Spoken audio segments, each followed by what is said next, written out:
Dear students, in this lecture, we are going to cover the history of British conquest of Bengal.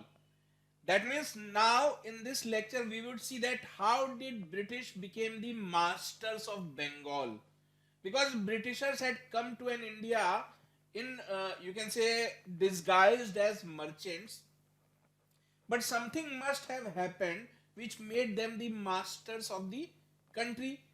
Did nobody oppose them, or did somebody invite them? So we will see that what actually happened.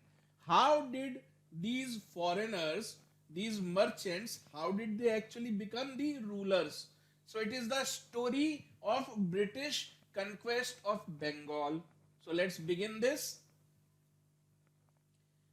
So, when did all this start? So, we have already covered in part 1 the history of Nawabs.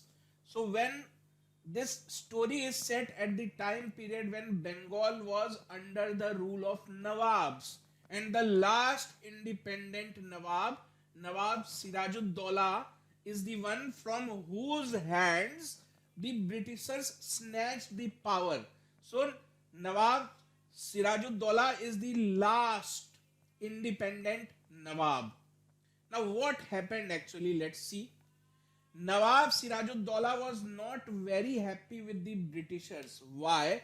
Because Britishers had started misusing the royal farmans that they had actually managed to get from the Mughal emperors at Delhi. So Mughal emperors were sitting in Delhi. They did not have day-to-day interaction with the administration of Bengal. So they had no idea what these Britishers were doing in Bengal. They have issued farman, given them permission to or exemptions from paying taxes, and Britishers were exploiting all this. What actually was happening is that suppose I give you a license, a pass. I give you that you show this pass to the policeman, he will allow you to go. What happens if you give the same pass to your brother, to your friends? So everybody start using that passes. So these kind of malpractices was being done by the Britishers, and because of which there was harm in revenue. The Nawabs of Bengal, they were not getting proper revenue because Britishers were cheating them. The other point of contention was that the in Bengal, specifically in areas of importance such as Kolkata and Murshidabad, these Britishers had started building their own forts without taking permission from the Nawab. So if you are living in somebody else's land, how can you make properties? How can you make houses without asking permission from the person whose land that is? So these were the kind of problems or the troubles that started developing between Nawab Sirajuddaulah and the Britishers. So this is their story. This is how things started going wrong. So because of all these, Nawab Sirajuddaulah was fed up from the Britishers. So he wanted to expel all the Britishers that were living under his kingdom. So how will he do that? He knew that Mughal rulers of Delhi are of no use. They are worthless. They don't even have a proper army. So what do I do now? How do I defeat the British? So Nawab Sirajuddaulah started developing diplomatic relations with the French of nearby Chandnagar. So Chandnagar is a locality near Calcutta. It's not a very near to Calcutta, but it was a French settlement during those times. That means French soldiers, French officers, French merchants, they used to live at Chandnagar. So he thought that Mughals are not going to help me. So let me ask help from the French. And this French and the Britishers, they were also enemies of each other. So that's why they thought that French will easily agree to help me fight the British. So when Britishers came to know, so worried Britishers started to hatch a plan to replace Sirajuddaulah with Mir Jafar. So we have already covered who this Mir Jafar is in our previous lecture. So some wealthy, so let me remind you. So Mir Jafar was the military general under Sirajuddaulah's grandfather. So grandfather died. Grandfather was also a Nawab. So grandfather died and Sirajuddaulah became the next Nawab. So this guy was the military general. So he continued to be the military general, but now he thought that why should I not try my luck at becoming the Nawab? So he also wanted to become the Nawab by killing and replacing Sirajuddaulah. So this was the political approach or political tendency of Mir Jafar. He was looking for opportunity to become the Nawab.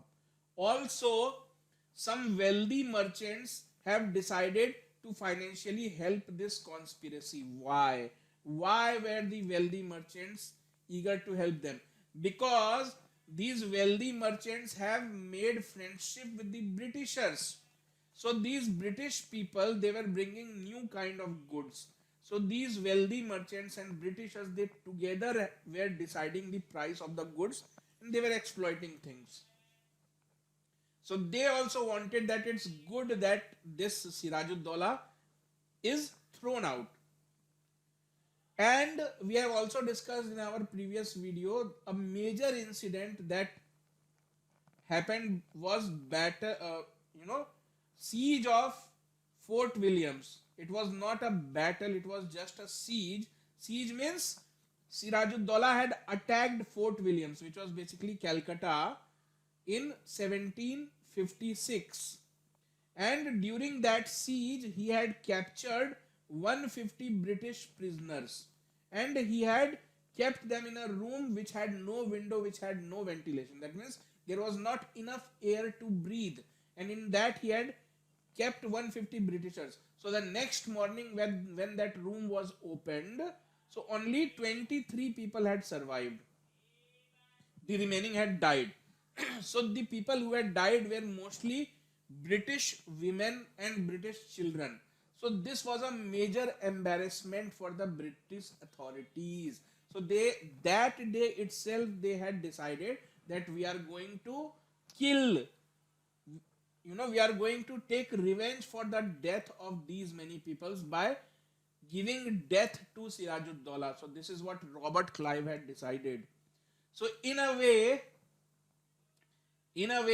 the outcome of Battle of Plassey was decided even before the two forces met. So after this event in which 150 British citizens got killed, the Britishers had started looking for a fight with Sirajuddaulah, and this fight happened at Battle of Plassey. So we will see later on what this Battle of Plassey is, but just understand what was the result of this battle was already decided. The military commander is not going to support Sirajuddaulah. The wealthy merchants are not going to finance him. The Britishers are well prepared. They have guns.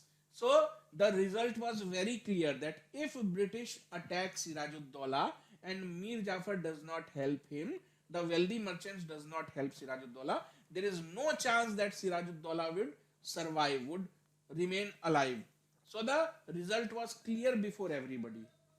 So under these circumstances, see, Robert Clive was a very capable military general and he was an officer at Madras, because that time Bombay and Madras were properly under the grip of Britishers.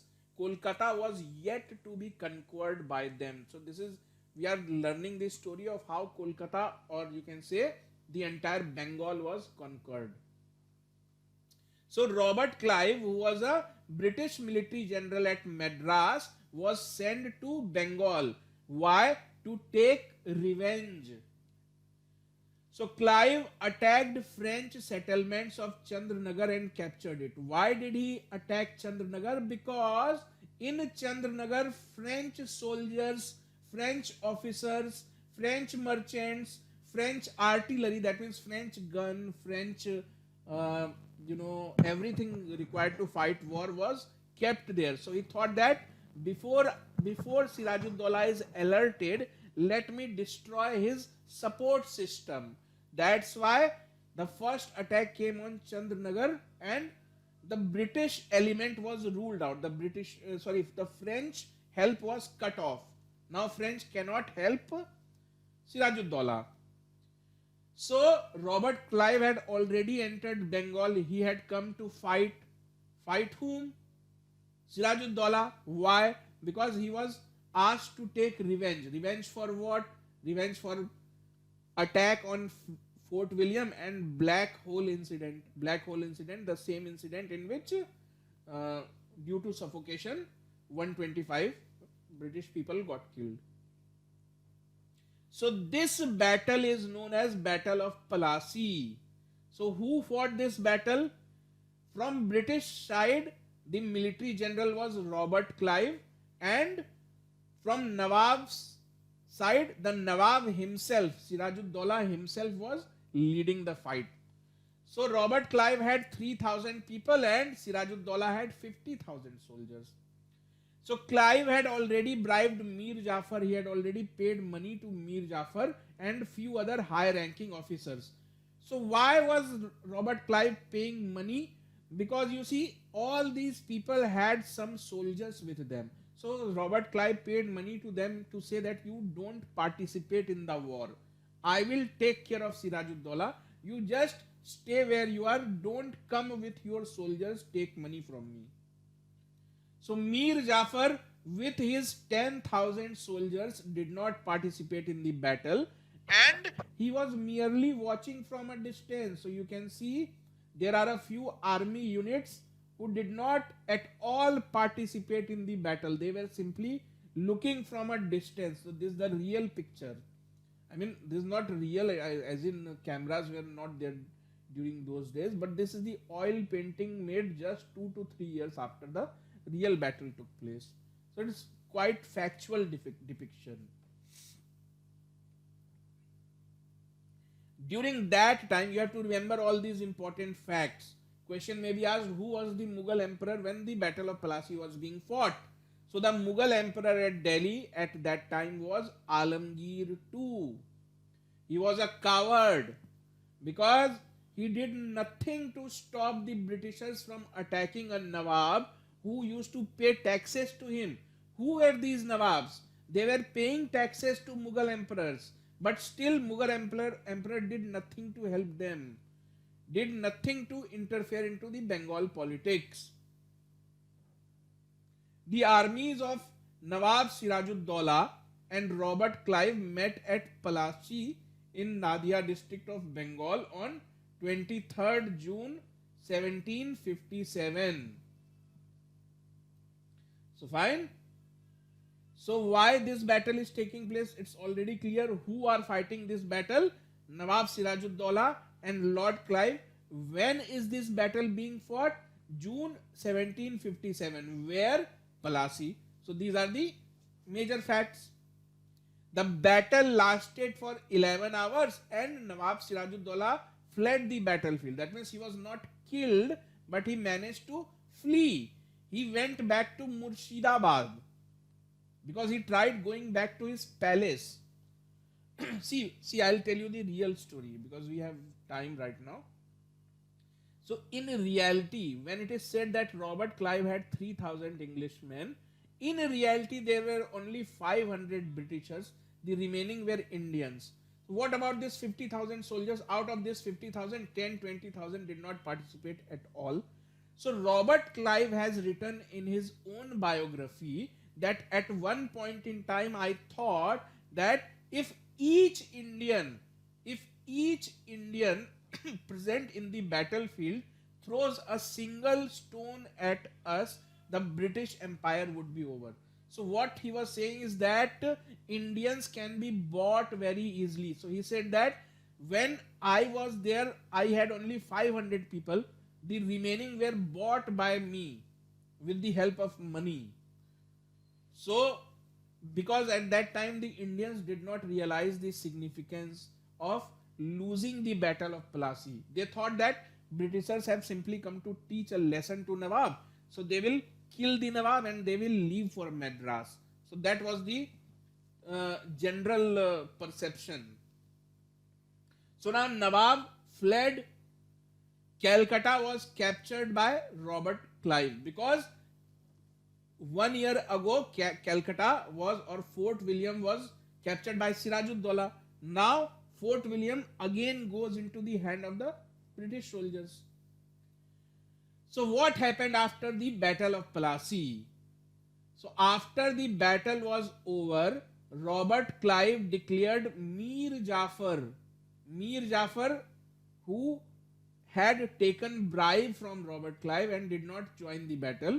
So after the battle was over, Robert Clive declared Mir Jafar as the new Nawab of Bengal.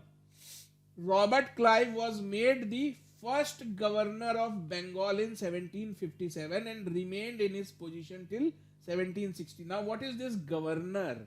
See, the Britishers were ruling from three, you can say, municipalities. If I am not very much exaggerating, these were properly, it is okay to call them municipalities. They were Madras, Bombay. They were not even proper provinces, or you can say entire state. So they were merely cities, and now they have entered Bengal. So now they need an administrative setup. So that's why they created a post. They understood that now Bengal has come under our control. Now we are the rulers. We don't know who Mughals are. We don't know who Nawabs are. We are the new rulers. So during just after the Battle of Plassey, a new post was created, Governor of Bengal, the one who governs, governor. So Governor of Bengal in 1757, who was made the governor? The person who fought and won the battle, Robert Clive. You won the battle, as a reward you are the first governor of Bengal. So he remained on his post for next 3 years. What happened to Sirajuddaula? Sirajuddaula was captured a month later by Mir Jafar's brother and he was put to death immediately. So Mir Jafar had already become the Nawab. So his brother killed Sirajuddaula. So Mir Jafar is the new Nawab. Robert Clive is the governor. So governor is above the Nawab. So Nawab has to work under the control of governor. At least that was the mutually decided agreement. So now Mir Jafar was forced to pay 2 crore rupees as war penalty to the British. Why war penalty? Because British would say that Nawab of Bengal had attacked Fort William, they had killed so many Britishers, and they had also compelled us to fight the Battle of Plassey. So damage done by a Nawab will be paid for by another Nawab. So now Mir Jafar, you are the Nawab. So now go and check the treasury of Bengal and pay me rupees 2 crore. So this is what Robert Clive told him. So Robert Clive also took a personal bribe of rupees 20 lakhs from Mir Jafar. So all these things were later came into, people came to know about all this because Robert Clive was investigated. He created enormous amount of wealth. So when he went back to London, some charges were filed against him in courts, corruption charges. So he had also taken a personal bribe of rupees 20 lakh. So just understand how corrupt Robert Clive was. So Mir Jafar, the new Nawab, he could not bear all this. How much money is he going to pay? Even revenues are not coming. Britishers are not paying taxes and they want bribe, they want war penalty. How is this going to work? So Mir Jafar was fed up of ever-growing demands of the British. Mir Jafar asked the Dutch East India Company to help him defeat and expel English from Bengal. Sometimes back, Sirajuddaula had asked French for help. So Britishers had defeated the French. Now Mir Jafar is asking the Dutch East India Company for help. So they were located near a place called Bardman. So this Dutch East India Company. So now Mir Jafar wants Dutch people to help in defeating the Britishers. So Dutch East India Company agrees to help. And this combined forces of Mir Jafar and Dutch East India Company fought against the British at the Battle of Chinsura. So Chinsura is a place located midway between Kolkata and Bardman. So this is known as the Battle of Chinsura, which was first fought just 2 years after the Battle of Palasi. So these battles will give you the clear picture of how the relationship between the Nawabs and the Britishers were fluctuating. Sometimes Mir Jafar was helping Britishers. Just 2 years later, he was fed up of them. So this is what was happening back then. So, as expected, the British defeated the Dutch comprehensively. They have defeated the French also. Now they defeat the Dutch also. So, nobody could help Nawab. So, Britishers would defeat anybody who tries to help the Nawabs. Now, Mir Qasim replaces Mir Jafar. Mir Jafar was already fed up and he had started fighting with the Britishers. He had fought the Battle of Chinsura. So this enraged Robert Clive. So Robert Clive removed Mir Jafar and made his son-in-law Mir Qasim the new Nawab of Bengal. The Britishers did not want to take the real control in their hand, because if they had become the Nawab, suppose a Britisher becoming the Nawab of Bengal, he does not know to speak Bengali, he does not know the Indian customs. So that's why Britishers thought to control from a distance. That's why they wanted somebody, some local person to be the Nawab. So Mir Jafar was replaced and his son-in-law Mir Qasim was made the new Nawab. So Mir Qasim signed a treaty with the British in 1760. So Robert Clive was about to leave for London because he had been called back in London that how things are going in Bengal. Please come and explain to us that why so many people are getting killed, why so many battles are fought, how are you ruling? You have to come and explain to us. So Robert Clive was about to leave for London when all these things was happening. So before leaving for London, he made Mir Qasim the new Nawab. A new, and they both signed a treaty. So now Robert Clive returned back to London. So Mir Qasim knew that the real villain has gone out of country. So he was determined to break away from the shackles of British control. He shifted his capital from Murshidabad to Munger in Bihar to maintain distance from British forces. So actually the capital of the Nawabs was Murshidabad. But the problem with Murshidabad was that Murshidabad was surrounded by British factories and British offices. Because Britishers have taken control of Bengal in their own hands, so they have created offices, they have placed their officers in Murshidabad. So he shifts to Munger. He says that I am going to a new capital. So he establishes a new capital at city of Munger in Bihar. It is like 300 kilometers from Murshidabad. So Murshidabad to Munger. Why did he do so? To maintain distance from British, because Britishers were not present in Munger. So he thought that I will rule peacefully from Munger. These Britishers will not interfere in my day-to-day life. So after reaching Munger, Mir Qasim also starts attacking the British. Please remember, Robert Clive is not in India during this time period. He is in London. He had gone back to London in 1760 itself. So Mir Qasim also removed all those officers from his administration who were puppets of Robert Clive. So because Robert Clive had taken the control, so he had placed his own officers in the secretariat of the Nawab. But now Robert Clive is gone, so Mir Qasim removes all such officers who were reporting to Robert Clive. Now Mir Qasim was also aware that British had advantage because they were given tax concessions, royal farmans. So who had given these tax concessions to the Britishers? The Mughals, who were sitting at Delhi, who had no idea of the ground reality of Bengal. So Mir Qasim was aware that because of these tax concessions, the Britishers are creating havoc. They are exploiting the local merchants. So he abolished all sorts of taxes from Indian merchants as well. So he said that if Britishers are not paying taxes, then why should I force my own people to pay taxes? So he abolished all kind of taxes.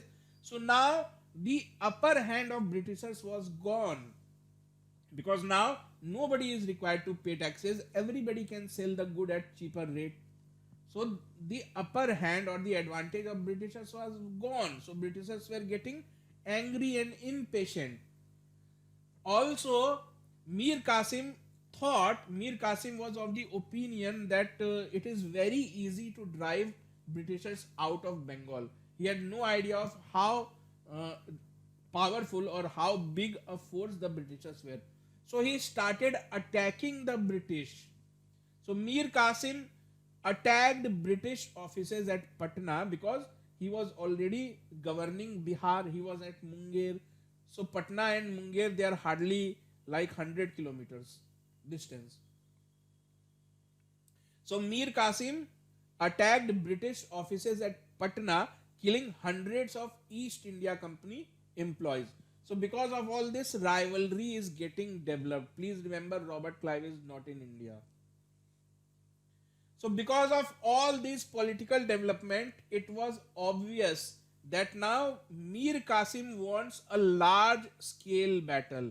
It was becoming clear that Mir Qasim wants a full and final battle with the British, because he was of the opinion that if sufficient amount of Indians come together, then Britishers can be expelled out. So he was preparing for a big battle, and this big battle is what is known as Battle of Buxar, which took place in 1764. Robert Clive is not in India. Robert Clive comes back in 1765. Mir Qasim forged an alliance with Sujaud Dola. Who was Sujaud Dola? He was also a Nawab. Just like Mir Qasim was the Nawab of Bengal, the Nawab of Awadh. So it will be Nawab of Awadh, not Bengal. Awadh means, roughly speaking, Lucknow. So he was the Nawab of Awadh and Shah Alam, the then Mughal emperor of Delhi. Because Mughal emperors kept on changing at quick succession. So during that time when Battle of Buxar was fought, Shah Alam was the Mughal emperor. So these three forces, two Nawabs and the Mughal emperor. Which two Nawabs? Nawab of Bengal and Nawab of Awadh, together with the Mughal emperor. They came together, they formed an alliance. They had believed that together we can defeat and expel the British. So this alliance of Mughals and the Nawabs meet the British forces at what is known as Battle of Buxar. So Buxar is a place very near to Patna. Hardly, you can say, 70-80 kilometers, I would say, from Patna. So why? You see, people decide places. So since this Mir Qasim, Sujaud Dola, all these people were not living in Bengal, so this battle does not take place in Bengal. It takes place in Bihar, because it is very near to Munger, very near to Patna. So anyways, so this battle is taking place between the alliance of Mughals and the Nawabs and the Britishers. The British forces were led by Hector Munro. You have to remember these facts very carefully. So who was leading the British? During the Battle of Plassey, it was Robert Clive. But now Robert Clive is not in India. Hector Munro is leading the British. The British forces led by Hector Munro defeated the combined alliance easily. So the result of Battle of Buxar is that the local rulers, the native rulers, the Indians were defeated, British won. After the defeat at Battle of Buxar, the Mughals and Nawabs had virtually lost any sort of military power. Because understand properly what happened in Battle of Buxar. See, some people say that Battle of Plassey is the most important battle won by the Britishers. It's not. It is actually Battle of Buxar. Please understand why. Because Battle of Buxar, all of a sudden, Britishers have defeated the Mughal emperor himself, the Mughal emperor of the entire country. So this is the first time, this is the biggest win. You are defeating the emperor of the entire country, the so-called emperor. Though he was weak, but on paper he was the emperor. So Battle of Buxar, it was after Battle of Buxar that Britishers understood that we are the masters of the entire country. The entire country is our property because the emperor, the Mughal emperor is no good, no good before us. We can easily defeat him just like that. So it is Battle of Buxar which made the Britishers the real masters of India, not Battle of Plassey. So, as the British managed to defeat the Mughal emperor as well, so now British influence spread to all North India because now you can also take control of the Mughal emperor. So what was Mughal emperor ruling over? Basically North India. So Britishers who were present only at Madras, Bombay, and Calcutta suddenly get control of entire North India because they have defeated Mughal emperor. So this is how slowly and gradually British took control over our country. So this is the story of British takeover. Now what was the aftermath of the Battle of Buxar? That means what were the consequences? Mir Jafar was made the Nawab of Bengal once again. Why? Because Mir Qasim was defeated at Battle of Buxar. So British wanted to replace him. Obviously he got replaced after getting defeated. So now Mir Jafar is brought back. So this question has been asked many a times. Who became the Nawab of Bengal twice, two times? It is Mir Jafar, the traitor, the the person who because of which India became, you can say, Gulam, or India became dependent on Britishers. The defeated Nawab Mir Qasim spent the rest of his life in poverty and finally died in 1777. That means British could not kill him, they simply defeated him at Battle of Buxar. Robert Clive comes back to India. So give a big clap for him because now what will he do to India? Will make him the greatest villain in the history of Bengal. You will see soon. So Robert Clive, who had returned back to London, came back to India in 1765 and was made the governor of Bengal for the second time. So these two people are again doing the partnership, Mir Jafar and Robert Clive. So he is also starting his second innings. Robert Clive is also starting his second innings. So Robert Clive concluded two important treaties at Allahabad in August 1765. With whom? With the Mughal emperor himself and the Nawab of Awadh. So because they had already been defeated at the Battle of Buxar, the treaty was yet to be signed. So Robert Clive called them to Allahabad. Who all attended this meeting? Robert Clive was present there. Mughal Emperor Shah Alam too was present there, and the Nawab of Awadh was present there. Mir Qasim had run away because Mir Qasim knew that I will get killed. So this treaty had got nothing to do with Mir Qasim. So these three parties. So this happened at Allahabad in 1765. So this is known as Treaty of Allahabad, signed between Robert Clive, Nawab of Awadh, and Shah Alam, who was the Mughal emperor of the time. What were the terms of the treaty? The Mughal emperor was asked to leave Delhi and move to Allahabad. That's why he had called them to Allahabad. So Britishers told them, from today onwards, you need not stay at Delhi. We are the masters of Delhi now. Now you go and live at Allahabad, because Delhi was the seat of all the political activities. So they wanted Mughal emperor to be removed from any kind of political activities. That's why they told him, go to Allahabad and live there. Mughal Emperor Shah Alam granted the Diwani rights of Bengal, Bihar, and Odisha to the British. What is this Diwani right? The right to collect taxes and all other kinds of revenues. That means earlier the Mughals had appointed the Nawabs. The Nawabs were collecting taxes. They had their own officers, but now foreigners, Britishers would be doing same. They would be collecting the taxes. This is known as giving Diwani rights to them, but not for entire country, only for Bengal, Bihar, and Odisha. So basically speaking, all these three parts comprised of Bengal Suba. So slowly and gradually, the Britishers are tightening their grip. Now they will collect taxes.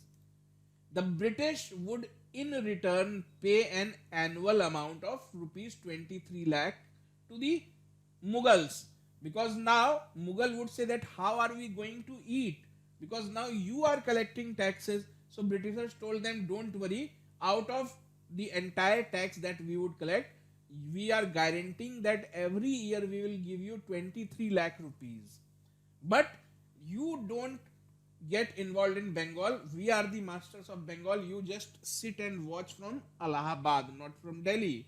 And we will pay you 23 lakhs. Just keep your mouth shut. So, as I already told you, that Diwani right meant the right to collect taxes from farmers. Earlier, Nawabs used to do that. Now, Britishers will be doing that. Robert Clive could have easily annexed Awadh, that means Lucknow region. So if he could defeat Bengal, he could have also defeated Awadh. But why didn't he do that? Because he did not want to come into conflict with the Marathas, because Marathas were invading the entire North India. So he thought that if I will capture Awadh, so Marathas were living in Kanpur. Kanpur. This is Awadh. This is Bengal. So he thought that if I capture Awadh also, then Marathas will become my neighbor, and neighbors always fight. Neighbors fight most of the time. So he thought that let me not capture Awadh, so that Marathas will not become my neighbors and chances of a fight will get reduced. Fine. So this was his approach. Now, I was telling you again and again that Robert Clive is not in India. Robert Clive is not in India. But when he came back to India, he did something really horrendous. He started dual government in Bengal. Now, what was dual government? After the Battle of Buxar, the East India Company became the real masters of Bengal. Robert Clive was made the Governor General for the second time in his life, because he had got back to London. Now for the second time he again came back and became the Governor of Bengal. So this time he introduces something which is today known as dual system of government. That time it was not known as dual system. It is the term given by our historians. In books you will find it the same name, dual system. What was this? It was that just to show the people, it was told that two people are ruling Bengal, the company and the Nawab. So whenever something bad used to happen, Robert Clive used to give a statement that Nawab is responsible, because he is the Nawab. We are just collecting taxes.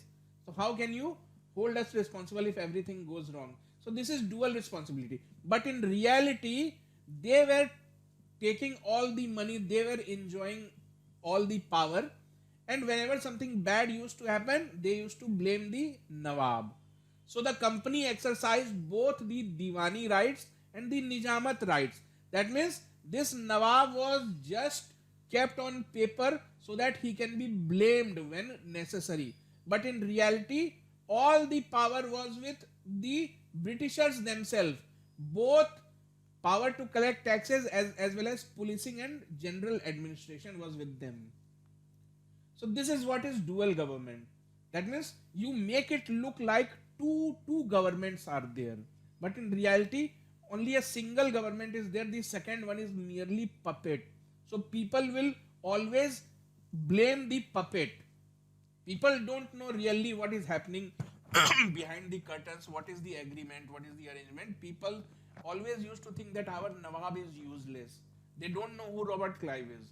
But Robert Clive was the real mastermind. He was taking away all the money, all the power. So dual government in effect meant that the real power was with the British and Nawab was just the face of the rule. The dual system led to an administrative breakdown and proved disastrous for Bengal because officers did not knew whom to approach, whether to approach Nawab for a solution or whether to approach Robert Clive for a solution. So this led to a administrative breakdown, and Bengal suffered because of this. So neither the company nor the Nawab cared for the administration and public welfare because each thought that other is there to take the blame. So they thought that let's loot Bengal. Why should we rule? Let's simply loot. But all this was brought to an end by the successor of Robert Clive. So successor of Robert Clive, or the person who replaced Robert Clive, was Warren Hastings. So he replaced Robert Clive in 1772. Replaced means what? He became the new governor of Bengal. Don't say governor general. The first post was simply governor. Governor of Bengal. That means your power is limited only to Bengal. But later on, you will see next year, this post is changed to Governor General of Bengal. Why? Because apart from Bengal, British were present at two other places as well, Madras and Bombay. So when this post is changed to Governor General of Bengal, that means the person who is the Governor of Bengal is also the Governor of these two places as well. That means he is the General Governor. He is responsible for taking decisions of all these three presidencies. These three municipalities were known as presidencies during that time, British presidencies. So the successor of Robert Clive, that means Warren Hastings, did away. That means he removed this dual system and took full control in his hand. So when Robert Clive was ruling Bengal for the second time, a great famine had plagued the Bengal population. So this is known as the Great Famine of Bengal, and this took place in 1770. So there was one more result of the Battle of Plassey and Battle of Buxar. Back to back, you saw that two great battles were fought on the soil of Bengal, and both were won by the British. So after winning the Battle of Plassey, the 35-year-old young man Clive returned to England in 1760 with a fortune of 3 lakh pounds. That means he had carried all this looted money. He looted money from Bengal, Madras and Bombay. So this total loot was 3 lakh pound and a rent of 27,000 pounds per year. That means he used to get monthly money, monthly rent. Bengal was left in the hands of greedy zamindars and the corrupt company officials. So in 1770, a great famine occurred. There was a catastrophic famine in Bengal. The famine was so severe that every 1 out of 3 people in Bengal, which at that time included Bihar and Odisha as well, died. Every 1 out of 3, that means 1/3 population perished, and the population of 30 million was reduced to 10 million. That means a huge, almost 1/3 population was lost, died due to famine. During whose time? Robert Clive's time. Why? Because of dual government. Nobody was paying attention to governance. They were busy in looting. The immediate reason of this famine was that rains were no good, and the company had also increased taxes. Taxes by 10%. So these are immediate causes. But the main overwhelming cause was the misgovernance. So now, as I already told you that Robert Clive was replaced by the person known as Warren Hastings. So let's understand a few things about his rule, how his rule was. So Warren Hastings was the first governor of the presidency of Fort William in Bengal. So when he was appointed, the post that time used to be known as Governor of Bengal. But when he joined, a new post was created, Governor of the Presidency of Fort William. Fort William was basically Calcutta, not of entire Bengal, but please remember, Presidency of Fort William. Fine. So gradually he was promoted. So he abolished the system of dual government in Bengal. Now, major change happened during his time period was that after the passing of the Regulating Act 1773, the post of Governor of Bengal was converted into the Governor General of Bengal. As I already explained to you, what is the difference between Governor and Governor General. So, three territories were controlled by Britishers: Madras, Bombay, and Kolkata. So the original post was Governor of Bengal. So your powers are limited only here. But now that position is changed from Governor to Governor General of Bengal. That means these two places will also have governors, but these two governors are your subordinate. That means out of the three governors, each territory have their governor. But now governor of Kolkata was most important. So this governor is the master of the two as well. So he is the governor general. So after the Regulating Act of 1773, Regulating Act means the British sitting in London said that we will regulate what is happening in Bengal or what is happening in India. So let's bring a Regulating Act. Let's regulate the administration of India. So after this Regulating Act, Governor of Bengal was changed to Governor General of Bengal, and Warren Hastings in a way became the first Governor General of Bengal, because this happened, this act was passed when he was the governor. So in the morning he was the governor, in the evening he became the Governor General. He was the first Governor General of Bengal in 1774 till he resigned in the year 1785. So if question is asked who is the first Governor General of Bengal, answer would be Warren Hastings.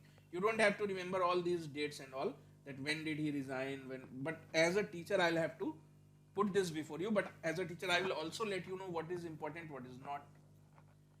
So during his tenure, the first Anglo-Maratha and the second Anglo-Maratha wars were fought. So that means though he was living and ruling from Bengal, but that did not mean that he was not involved into politics of other parts of the country. He was also involved in the first Anglo-Maratha war. That means fight between the Britishers and the Marathas, and the second Anglo-Mysore war. That means fight between the Britishers and the Mysore kingdom of Deccan. So this is pretty much how Britishers took full control of Bengal, because now you will never hear about Nawabs. Now governors, it is the Nawabs are gone. The governors and governor generals have come to rule Bengal. So this is how the British took control of Bengal.